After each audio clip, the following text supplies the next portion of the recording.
ಹುಡುಗ ಅವನ girl ಫ್ರೆಂಡ್ನ private ಪಾರ್ಟ್ಗೆ ಬೆಂಕಿ ಹಚ್ತಾನೆ. 19 ವರ್ಷದ ಹುಡುಗಿ ಬಯೋಟೆಕ್ನಾಲಜಿ ಓದ್ತಾ ಇರ್ತಾಳೆ. ಅವಳ 19 ವರ್ಷದ ಬಾಯ್ ಫ್ರೆಂಡ್ ಶಿವಮ್. ಇವರಿಬ್ಬರು ಗುರುಗ್ರಾಮ್ ಸೆಕ್ಟರ್ 69 ನಲ್ಲಿ ಲಿವ್ ಇನ್ ರಿಲೇಶನ್ಶಿಪ್ ಅಲ್ಲಿ ಇರ್ತಾರೆ. ಇಬ್ಬರಿಗೂ ಡೇಟಿಂಗ್ ಆಪ್ ಮುಖಾಂತರ ಪರಿಚಯ ಆಗಿರುತ್ತೆ. ಆಮೇಲೆ ಲವ್ ರಿಲೇಶನ್ಶಿಪ್ ಇದೆಲ್ಲ ಸ್ಟಾರ್ಟ್ ಆಗುತ್ತೆ.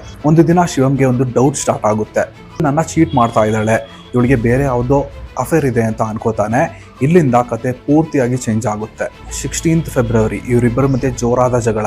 ಶಿವಮ್ ಒಂದು ಸ್ಟೀಲ್ ಬಾಟಲ್ ಅಲ್ಲಿ ಅವನ ಗರ್ಲ್ ಫ್ರೆಂಡ್ ತಲೆಗೆ ಹೊಡಿತಾನೆ. ಆಮೇಲೆ ಸ್ಯಾನಿಟೈಸರ್ನ ಯೂಸ್ ಮಾಡಿ ಅವನ ಗರ್ಲ್ ಫ್ರೆಂಡ್ ಪ್ರೈವೇಟ್ ಪಾರ್ಟ್ಗೆ ಬೆಂಕಿ ಹಚ್ತಾನೆ.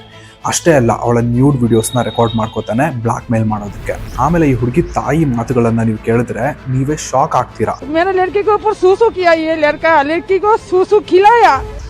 ಈ ಟಾರ್ಚರ್ ಫೆಬ್ರವರಿ 18 ವರೆಗೂ ಮುಂದುವರಿಯುತ್ತೆ. ಹುಡುಗಿ ಹೇಗೋ ಅವನ ಫೋನಲ್ಲಿ ಅವಳ ತಾಯಿಗೆ ಕಾಲ್ ಮಾಡ್ತಾಳೆ. ಆಮೇಲೆ ಅವಳ ಅಮ್ಮ ಪೊಲೀಸ್ ಸ್ಟೇಷನ್ಗೆ ಹೋಗಿ ಫೈನಲಿ ಕಂಪ್ಲೇಂಟ್ ಮಾಡ್ತಾರೆ. ಈಗ ಶಿವಮ್ನ ಅರೆಸ್ಟ್ ಮಾಡಿದ್ದಾರೆ. ಇದರಿಂದ ನಾವೇನು ಕಲಿಬೋದು ನೋಡಿ, ಎಲ್ಲರೂ ಒಳ್ಳೆಯವರಾಗಿರೋದಿಲ್ಲ, ಯಾರನ್ನೂ ಪೂರ್ತಿಯಾಗಿ ನಂಬಬಾರ್ದು. ಕೆಲವೊಂದು ರೆಡ್ ಫ್ಲಾಗ್ಸ್ ಇರುತ್ತೆ ನೋಡಿ. ತುಂಬ ಅಗ್ರೆಸಿವ್ ಆಗಿ ರಿಯಾಕ್ಟ್ ಮಾಡೋದು, ಹೊಡೆಯೋದು, ತುಂಬ ಒಯ್ಯೋದು, ಅಥವಾ ಸಾಯಿಸ್ತೀನಿ ಅಂತ ಹೆದರಿಸೋದು, ಬ್ಲ್ಯಾಕ್ ಮೇಲ್ ಮಾಡೋದು, ತುಂಬ ಓವರ್ ಪೊಸೆಸಿವ್ ಆಗಿ ಇರೋದು, ಈ ರೀತಿ. ಬಟ್ ಅನ್ಫಾರ್ಚುನೇಟ್ಲಿ ಕೆಲವು ಹುಡುಗಿಯರಿಗೆ ಈಗ ಇಂಥವರೇ ಇಷ್ಟ ಆಗ್ತಾರೆ. But safety first, self respect ಮುಖ್ಯ.